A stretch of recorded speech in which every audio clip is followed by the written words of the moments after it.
तो मरखनी हो या तो बच्चा मर गया हो, तो चलो महाराज जी को गौदान कर देते। बोले नहीं महाराज, पयस्विनी तरुणी शील रूपा, मैं दूध देने वाली गाय का दान किया। तरुणी अर्थात बूढ़ी गैया का नहीं, जवान गाय का दान किया। शील रूपा, मरखनी गाय का थोड़ी दान किया, बिल्कुल शांत स्वभाव वाली गौ माता। कपिला हेम श्रृंगई, उसके पैर को चांदी से और सींग को सोने से मढ़ा करके मैंने दान किया। भगवान ने कहा उसका बछड़ा मर गया होगा, तुमने दान कर दिया। बोले सब अच्छा, बछड़े के साथ दान किया मैंने। तो बोले तुम फिर गिरगिट क्यों बन गए? बोले महाराज एक गलती हो गई। एक ब्राह्मण देवता आए और उस ब्राह्मण देवता को हमने संकल्प करके गौदान कर दिया। वह ब्राह्मण देवता अपने घर ले गए, परंतु एक दिन क्या हुआ, वही गाय उनके खूंटे से छूट करके फिर से गौशाला आ गई। उसी गाय को हम समझ नहीं पाए, दूसरे ब्राह्मण को गौदान कर दिया। अब पहले वाले ब्राह्मण ढूंढते ढूंढते आ रहे थे और दूसरे वाले ब्राह्मण ले जा रहे थे गाय को। अब रास्ते में टकरा गए दोनों। उसने कहा हमारी गाय है, दूसरे ने कहा अभी हम गौदान करा करके ले आ रहे हैं। अब तो दोनों ब्राह्मणों में विवाद हो गया। राजा के पास आए, राजा ने कहा महाराज आप दूसरी गैया ले लीजिए। अब तो दोनों ब्राह्मण अपनी जिद में अड़ गए, बोले चाहिए तो हमें यही वाली, जिस गैया को आपने संकल्प किया है। अब परिणाम क्या हुआ, दोनों ब्राह्मण इतना क्रोधित हुए कि बोले तुम गिरगिट जैसे इधर उधर मुंडी हिला रहे हो, जाओ तुम गिरगिट बन जाओ। और गैया को वहीं छोड़ करके चले गए। तो महाराज मैं गिरगिट बन गया, आज आपका दर्शन हुआ और मेरा कल्याण हो गया, मैं चलता हूँ। भगवान ने उसी बगीचे में अपने बच्चों को बैठा करके समझाने लगे कि बच्चों, राजा नृग ने ब्राह्मण के गाय को धोखे से दूसरे ब्राह्मण को दान कर दिया तो गिरगिट बनना पड़ा। अब यहीं से सोचिए ब्राह्मण का धन कितना खतरनाक होता है। कुलम समूलम दहाती ब्रह्मस्वारणि पावकः, ब्राह्मण का धन हरण करने वाले का समूल विनाश हो जाता है। शास्त्र कहता सुदत्ताम परदत्ताम वा ब्रह्म वृत्ति हरेच्चयः, अर्थात आपने दान दिया हो या दूसरे ने दान दिया हो, यदि उस दान को आप ब्राह्मण से छीनते हैं तो 60 वर्ष सहस्राणी विष्ठायाम जायते क्रमी, अर्थात गंदगी का 60,000 वर्ष तक कीड़ा बन करके रहना पड़ता है। अब यहाँ पर एक विचार करने योग्य है कि ब्राह्मण और साधुओं के घर में दान की वस्तु ज्यादा आती है। और जब कोई दान करता है तो अपना पाप ही दान करता है। उस पैसे के साथ, उस धन के साथ उसकी जितनी भी अला बला होती है सब उसी के साथ चली जाती है। इसलिए कभी भी तीर्थ स्थल में जाया जाए, किसी भी संत महापुरुष के आश्रम में, कुछ लोग ऐसे होते हैं कि चलो भाई महाराज जी के कुटिया में आराम से भोजन चकाचक करेंगे, तीर्थ दर्शन करेंगे और चले आएंगे। परंतु सावधान, संतों के आश्रम में दान की सामग्री आती है। अब दान की सामग्री हर व्यक्ति नहीं पचा सकता, जो भजन करता है वही पचा सकता है, और वह पचाने की क्षमता केवल और केवल ब्राह्मणों में होती है। क्यों? क्योंकि ब्राह्मण संध्या वंदन और गायत्री का जप करते हैं। शास्त्र कहता है दान मान का टुकड़ा या के 9 अंगुल दांत। अब भजन करेगा तो पचेगा नहीं, फाड़ेगा आंत। दान की सामग्री आंत फाड़ करके बाहर निकलती है। इसलिए कहीं भी जाया जाए तो यदि हम किसी संत की कुटिया में, आश्रम में भोजन करते हैं, जलपान करते हैं, तो वहाँ रुपया 20 आना दान करके ही आना चाहिए। क्यों? क्योंकि हमें दोष लगता है, अपराध लगता है। अच्छा एक बात बताइए, चोरी करना पाप है या पुण्य है? पुण्य है ना, पाप है। यदि भगवान के लिए चोरी किया जाए तो पाप है कि पुण्य? पुण्य है ना। ऐसे समझो, एक उदाहरण, हरपाल नाम के एक विप्र थे, बड़े ही भजनानंदी ब्राह्मण थे।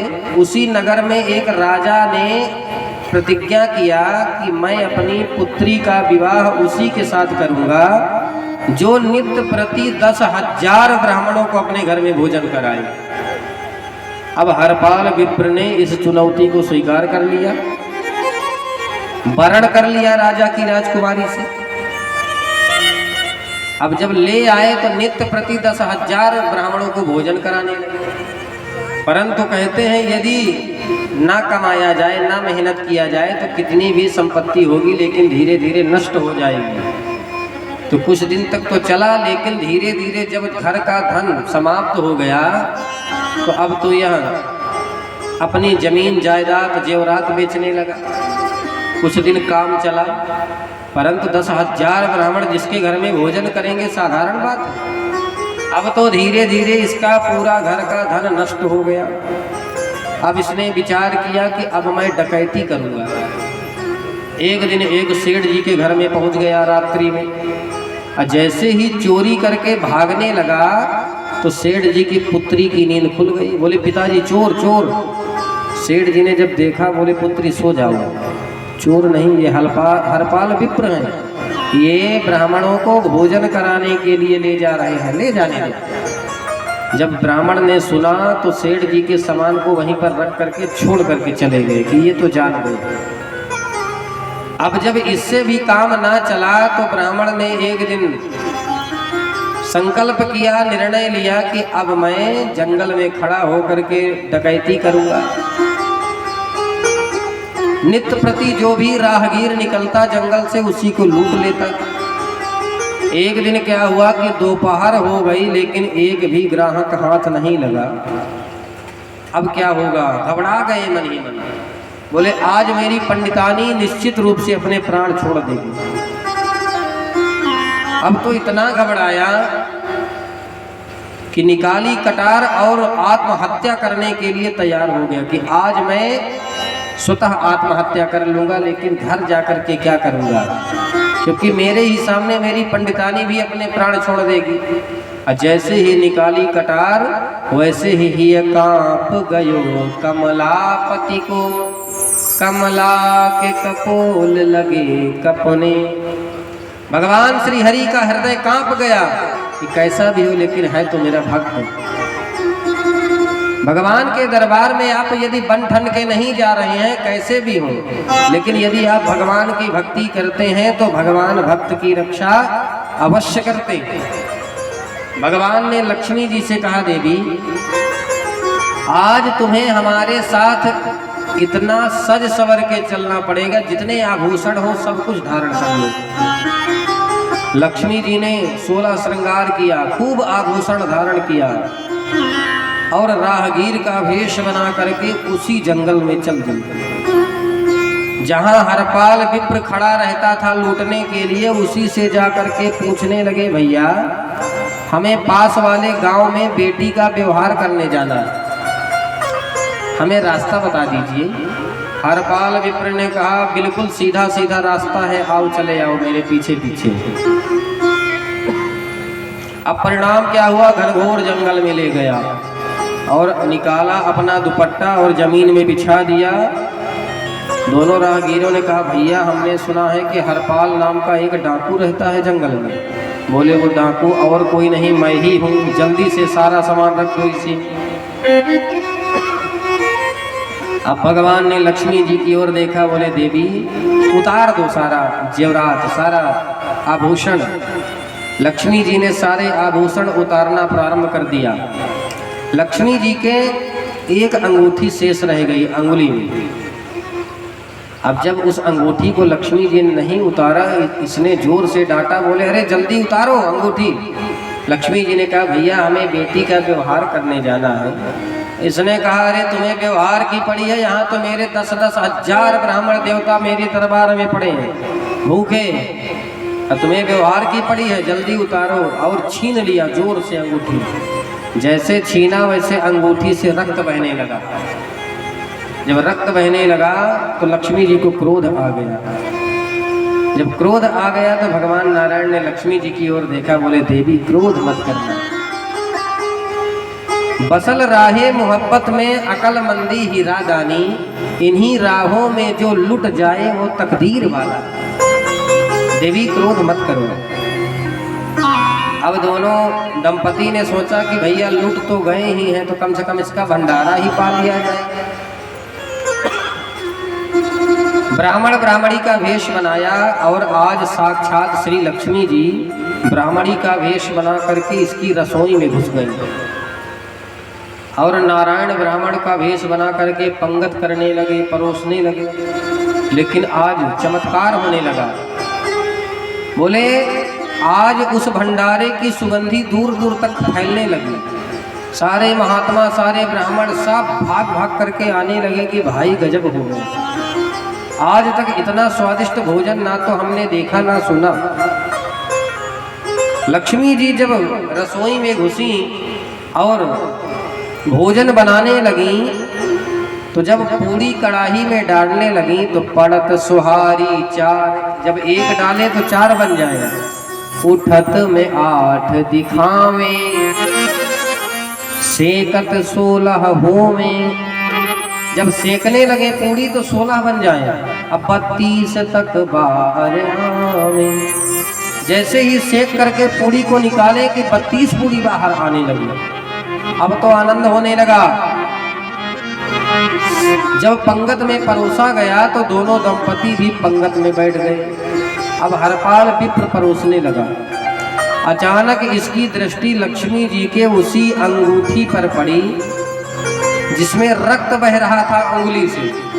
हरपाल विप्र को याद आया कि ये दंपति तो जाने पहचाने लग रहे हैं भाई।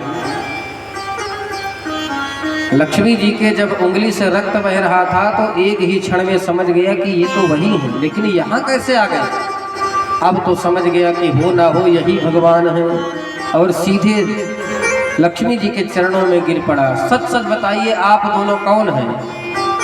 भगवान वहीं पर प्रकट हो गए, लक्ष्मी नारायण भगवान। और हरपाल विप्र को वरदान दिया कि जाओ, आज से हम आपको वरदान देते हैं कि साक्षात अन्नपूर्णा मैया आज से आपके दरबार में बैठ करके विराजमान रहेंगी। 10,000 तो क्या 10 लाख ब्राह्मण को भोजन कराओगे तो भी आपको कम पड़ने वाला नहीं है। बोले लक्ष्मी नारायण भगवान की। इस प्रकार से भगवान की अनेक लीलाएं हुई। इसके बाद एक बार दाऊ भैया वृंदावन चले गए घूमने। तो एक द्वारिका राज्य में पौंड्रक नाम का राजा रहता था। इसे भी भगवान बनने की बड़ी लालसा जगी। इसका एक मित्र था काशी राजा। उसने कहा देखो तुम भगवान बन जाओ और हम तुम्हारे पुजारी बन जाएं, फिर जनता को खूब लूटे। आज भी यही चल रहा है। जब भगवान स्वयं इस धराधाम में विराजमान थे तो भी नए नए भगवान बन रहे थे। आजकल नए नए 2-4 भगवान बन करके घूमे तो कौन सी आश्चर्य की बात है भाई। इसने क्या किया, बोले भगवान कैसे होते हैं, बोले भगवान के 4 हाथ होते हैं। तो इसने डुप्लीकेट 2 हाथ लगवा लिया।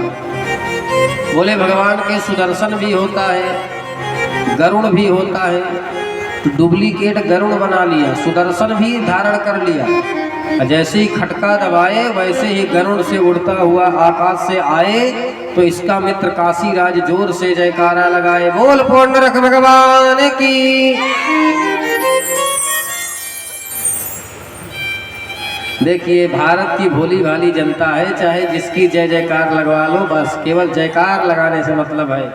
इसी प्रकार भोली भाली जनता चंगुल में आ गई, खूब चढ़ावा आने लगा।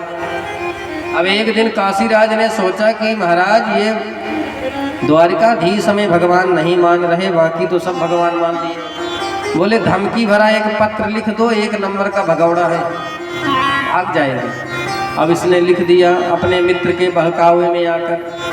कहते हैं ना कि मूर्ख और शंख दूसरे के फूंकने से बचते हैं, इनकी कोई अपनी अकल होती ही नहीं। अब क्या हुआ कि जब पत्र को उद्धव जी ने पढ़ा तो बोले सरकार आप डुप्लीकेट निकल गई। पत्र में क्या लिखा था, वासुदेवो वतीर्णो हमें कएव न चापरः भूतानां अनुकंपार्थं त्वं तु मिथ्याभिधां त्यज। अरे हे वासुदेव कृष्ण, तुम डुप्लीकेट हो, सच्चा भगवान तो मैं हूँ। यदि मेरी दास्तां नहीं स्वीकार करोगे तो हमसे युद्ध करो। भगवान ने दूत से कहा, जाओ अपने भगवान से कह दो हम वहीं उनसे मिलने आ रहे हैं। अब जब दूत ने इससे आकर के बताया तो मन ही मन डर गया कि भाई वो तो हमसे यहीं मिलने आ रहा है। काशीराज ने कहा, मित्र जब भगवान बन रहे हो तो कुछ ना कुछ तो रिस्क उठाना पड़ेगा ना भाई, देखेंगे हम भी दो हाथ करेंगे। अब परिणाम क्या हुआ, जैसे ही भगवान गरुड़ पर आरूढ़ होकर के उद्धव जी के साथ युद्ध करने आए तो ये भी अपना खटका दबाया और गरुड़ से उड़ते हुए ये भी आ गए। भगवान ने मुंह पर हाथ रख करके हंसने लगे, बोले देखो तो इस बहरूपिया को, ज्यों का त्यों मेरे जैसे रूप बना लिया। और भगवान ने अपने सुदर्शन चक्र से इसका वध कर दिया। गोविंदाय नमो नमः, सारूप मुक्ति प्रदान कर दिया। भगवान ने कहा, उद्धव हमारे जैसे बनने के लिए इसने कितना हमारा चिंतन किया होगा, चलो इसे अपने ही दिव्य लोक में निवास प्रदान कर देते हैं। बोली भक्तवत्सल भगवान की। एक बार नारद जी महाराज द्वारिकाधीश के पास आए निमंत्रण देने। बोले प्रभु पांडव राजसूय यज्ञ करा। भगवान ने निमंत्रण स्वीकार किया, लेकिन राजसूय यज्ञ का एक नियम होता है, जब सारे राजा दास्ता स्वीकार कर ले। उसमें एक बड़ा खतरनाक राजा था जिसका नाम था जरासंध। भगवान ने कहा यदि उसको अपने वश में कर लिया जाए तो बाकी सब राजा अपने वश में हो जाएंगे। क्या किया जाए? जरासंध ब्राह्मणों का बड़ा भक्त था, नित्य प्रति ब्राह्मणों को दान करता था, शिव जी की पूजा करता था। भगवान भीम भैया को और अर्जुन को लेकर के जरासंध के पास पहुंच गए याचक बन करके। जरासंध से इन्होंने क्या कहा? जरासंध ने कहा बताइए ब्राह्मण देव आपको क्या चाहिए? भगवान ने कहा युद्धम नो देहि राजेंद्र द्वंद्वसो यदि मन्यसे युद्धार्थिनो वयं प्राप्त्या राजन्या नान्यकांक्षिणः। हे राजन हमें युद्ध प्रदान करें। अब तो ये हंसने लगा, बोले अरे ब्राह्मण देवता हो, ब्राह्मण देवता कब से युद्ध करने लगे? अरे ब्राह्मणों का काम होता है मालपुआ सटकाना, लिफाफा लेना और जाना। अरे जाओ भजन करो। बोले हमें भोजन भट्ट ब्राह्मण बिल्कुल मत समझना। क्यों? बोले हम भी दो हाथ करना जानते हैं। अब तो इसने कहा मैं किसी ऐरे गहरे के साथ युद्ध ही नहीं करता, पहले अपना परिचय तो दो। तब भगवान ने परिचय दिया, असो ब्रकोदरः पार्थस्तस्य भ्रातार्जुनो अयम्। ये ब्रकोदर भीम भैया हैं, ये इनके भाई अर्जुन हैं। अरे बोले तू कौन है? अपना तो परिचय दे। बोले अनयोर मातुले अम्बाम कृष्णम जानी ते रिपुः। बोले मैं इन्हीं का मामा का लड़का कृष्ण हूँ, हम पहले भी युद्ध में मिल चुके हैं, क्योंकि 17 बार भगवान ने जरासंध को युद्ध में हराया था। अब तो जरासंध मन ही मन डर गया, बोले इससे 17 बार वैसे भी हार चुके हैं। कहा अरे तू तो एक नंबर का भगौड़ा है, तेरे साथ तो युद्ध हम कर ही नहीं सकते। ये अर्जुन को तो मैं चुटकी से ही मसल दूंगा। बोले तुम दोनों मेरे बराबरी की योद्धा नहीं हो। और जब भीम की तरह देखा, बोले अर्जुनो ना भवेद योद्धा भीमस्तुल्य बलो मम। ये भीम मेरी बराबरी का। अब भीम भैया तन गए बाहर, हम हमारे सामने ये दोनों फेर। अब दोनों का मल्ल युद्ध प्रारंभ हो गया। 27 दिन तक युद्ध चला। 27वें दिन इतने मुक्के बजाए जरासंध ने भीम भैया के ऊपर कि भीम की नस नस ढीली कर दिया। अब भीम भैया रात में आए, पीड़ा के मारे कराह रहे। बोले कन्हैया अभी भाग चलो यहाँ से। भगवान ने कहा भीम भैया बड़ी बदनामी हो जाएगी, ऐसे भागोगे बीच युद्ध से? भीम भैया ने कहा कल का युद्ध मैं कर ही नहीं पाऊंगा, क्योंकि मेरा बहुत दुख रहा है पूरा बदन। भगवान ने कहा भीम भैया आप हमारे ओर देखते ही नहीं हो, केवल अपने बल पर युद्ध करते हो। अरे हमारा भी नाम स्मरण कर लिया करो, हमारी तरफ भी देखा करो। दूसरे दिन भगवान ने भीम भैया से युद्ध कराया और भगवान ने एक तिनका लिया और उसे फाड़ करके विपरीत दिशा में फेंक दिया। भीम भैया समझ गए और जरासंध को गुरुतः पाटयामासा शाखा मिव महागजा।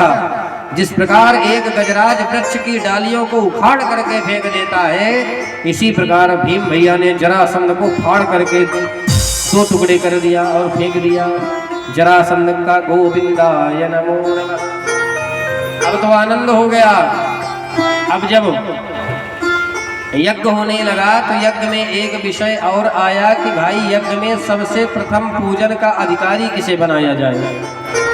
तो सबने अनुमोदन कर दिया। भीष्म पितामह ने भी कह दिया कि भाई हमारी दृष्टि में सर्वश्रेष्ठ द्वारिकाधीश है, इन्हीं को बनाया जाए। अब उसमें एक जरैला बैठा था, उसका नाम था शिशुपाल। उछल पड़ा और कहने लगा सत्य ही इतिहास कहता है कि बालकों के तो बुद्धि नहीं होती, और भीष्म पितामह सठिया गए हैं, ये 60 वर्ष के पूर्ण हो गए, और इनकी बातों पर आ करके जिसके कुल खानदान का भी कोई पता ना हो, इसके मैया बाबा तक कंफर्म नहीं है, पता नहीं कौन से कुल खानदान का है, धन्य है, समय बड़ा बलवान होता है। आज इस नीच कृष्ण को पूजन का सर्वप्रथम अधिकार प्रदान किया जा रहा है। अब तो भगवान को इतनी गालियां देने लगा। भीष्म पितामह उठे, पांडव भी उठे, भगवान ने शांत कर दिया। इसको वरदान था कि जब तुम भगवान को 100 गाली दोगे तभी तुम्हारा वध करेंगे। तो नित्य प्रति जब गाली देता था तो 99 में रुक जाता था, प्रतिदिन देत गन गन गाली, अर्थात गिनता जाता था। लेकिन आज तो इसने अपना आपा खो दिया। 100 गाली जैसे ही पूर्ण हुई तो भगवान ने सुदर्शन चक्र निकाला, इसका गोविंदाय नमो नमः। सिरह छुरांत चक्रेण जहारा पततम रिपु। भगवान ने संदेश दे दिया कि हम भारतवासी बहुत सहनशीलता है, परंतु जो हमें छेड़ता है तो उसे हम छोड़ते भी नहीं। लेकिन आजकल हम इतने सहिष्णु बन गए कि हमारे धर्म को, हमारे देवी देवताओं को कोई कितना भी गालियां दे, लेकिन हमें फर्क पड़ने वाला नहीं। क्यों? क्योंकि हमें धर्म से कुछ लेना देना ही नहीं है। हमें थोड़ी गालियां कोई दे रहा है, भगवान को दे रहा है, हमारे धर्म को दे रहा है। आजकल हम निहत्थे बन चुके हैं, निकम्मे हो चुके हैं। कोई धर्म वाला कितना भी गालियां दे, कोई कुछ भी अपमान करे, हम बोलने वाले नहीं। क्यों? क्योंकि हम हिंदू हैं ना। लेकिन हमारे देवता भी हमें संदेश देते हैं। भोले बाबा डमरू भी बजाते हैं तो त्रिशूल से दुष्टों का संहार भी करते हैं। कन्हैया यदि मुरली बजाते हैं तो सुदर्शन चक्र से संहार भी तो करते हैं। इसलिए कन्हैया ने संदेश दिया कि सहिष्णुता उतनी ही शोभा देती है जहां तक हमारा स्वाभिमान बचा रहे। इस प्रकार से जब यज्ञ संपन्न हो गया तो यज्ञ का शंख ही नहीं बजा। यज्ञ का एक नियम होता है, जब तक शंख ना बजे तब तक यज्ञ पूर्ण नहीं होता। भगवान ने कहा इस यज्ञ में जरूर कोई ना कोई त्रुटि हो गई है, कोई कमी रह गई है। अब जब पता लगाया गया तो नगर में एक व्यक्ति था स्वपच जाति का, जो भोजन करने नहीं आया था, जिसे निमंत्रण नहीं दिया गया था। भगवान ने जब पता लगाया तो उसको आदर पूर्वक बुलाया। अब द्रौपदी मैया ने क्या किया कि 56 भोग की थाली तैयार किया, दिव्य भोजन की थाली उसके सामने जैसे रखा तो 56 भोग की थाली को उसने एक साथ मिलाया, दाल चावल जैसे, और दोनों हाथों से खाने लगा। अब द्रौपदी के मन में बड़ा विकार उत्पन्न हो गया कि कैसा है, इसको तो खाना भी नहीं आता। राम राम, मैंने इतनी मेहनत से इसके लिए 56 भोग बनाया, ये सब एक साथ मिला करके भूसा जैसे खा रहा है। अब फिर भी शंख नहीं बजा। भगवान ने कहा सच सच बताओ अब किससे गलती हो गई, शंख क्यों नहीं बजा? द्रौपदी हाथ जोड़ करके बोली सरकार मेरे मन में दुर्भावना आ गई, इसलिए शंख नहीं बजा। जैसे ही द्रौपदी ने क्षमा मांगी तो शंख अपने आप बज गया और यज्ञ परिपूर्ण हो गया। बोली भक्तवत्सल भगवान की। तो कहने का तात्पर्य है बंधुओं कि भगवान केवल और केवल भाव के भूखे हैं। भगवान को यदि रिझाया जा सकता है तो केवल भाव से ही रिझाया जा सकता है। भगवान के दरबार में ऊंच नीच, छोटा बड़ा, धनी निर्धन, इसका कोई भेदभाव नहीं, केवल और केवल भक्ति का भेदभाव। यदि हम भगवान के भक्त हैं, कैसे भी कुल में हमारा जन्म लिया हो, लेकिन भगवान हमारा कल्याण अवश्य करेंगे। संत गाते हैं, केवल भाव के भूखे हैं भगवान। ओ भगवान को